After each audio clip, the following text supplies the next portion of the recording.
মৃত্যুঞ্জয় চৌধুরী প্রস্তুত বেতার কমবক্স প্রান্ত থেকে। ডান হাতে ব্যাটার মাহিদুল অঙ্কন 18 বল থেকে 20 রানে অপরাজিত রয়েছেন। অ্যাটাক করবেন কিনা মাহিদুল অঙ্কন? প্রথম বলটি লেগ স্টাম্পের উপরে ফ্লিক শট, 2 রান পাবেন। একটি রান নিয়েছেন বিপদ থেকে, মিড উইকেট থেকে ফিল্ডার আসছেন, নন স্ট্রাইক এন্ডে থ্রো করেছিলেন মৃত্যুঞ্জয় চৌধুরী। বলটি গ্যাদার করে উইকেট ভাঙার সময় পেলেন না, তার আগেই হাসান মাহমুদ পৌঁছে গেছেন নিরাপদ বন্দরে, অর্থাৎ পপিং ক্রিজে পৌঁছে গেছেন। মৃত্যুঞ্জয় চৌধুরী চেষ্টা করেছিলেন, কিন্তু 2 রান এই মুহূর্তে জমা পড়ল স্কোর বোর্ডে। 142 7 উইকেটে 50 হবে কিনা, 150 সেটা কিন্তু দেখার বিষয়।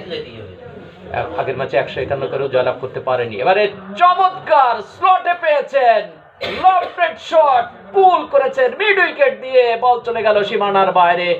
High handsome and the result is maximum. ছক্কা পেয়েছেন মাহিদুল অঙ্কন। অঙ্কন পৌঁছে গেলেন এই ছক্কার সুবাদে ব্যক্তিগত 28 রানে পৌঁছে গেলেন মাহিদুল অঙ্কন।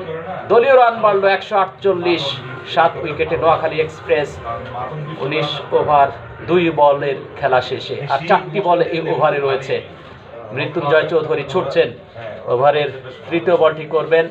এই মুহূর্তে বামাতি পেসার অফ স্টাম্পের বেশ খানিকটা বাইরে দিয়েছিলেন এবং জায়গায় দাঁড়িয়ে ব্যাটটা চালিয়েছিলেন মাহিদুল অঙ্কন, কিন্তু আউটসাইড এজ হয়ে বল চলে গেল উইকেট রক্ষক নুরুল হাসান সোহানের বিশ্বস্ত দস্তানায়, অর্থাৎ উইকেটের পতন ঘটল তৃতীয় বলে এসে 20তম ওভারের। মাহিদুল অঙ্কন কট, নুরুল হাসান সোহান বোল্ড। মৃত্যুঞ্জয় চৌধুরী 28 রান করে ফিরে যাচ্ছেন 21 বল থেকে। 148 রানের মাথায় 8ম উইকেটের পতন ঘটল। শ্রোতা বন্ধুরা, বুঝতেই পারছেন যে কতটা নিয়ন্ত্রিত বোলিং হচ্ছে এবং নিয়মিত বিরতিতে উইকেট পাচ্ছেন বোলাররা।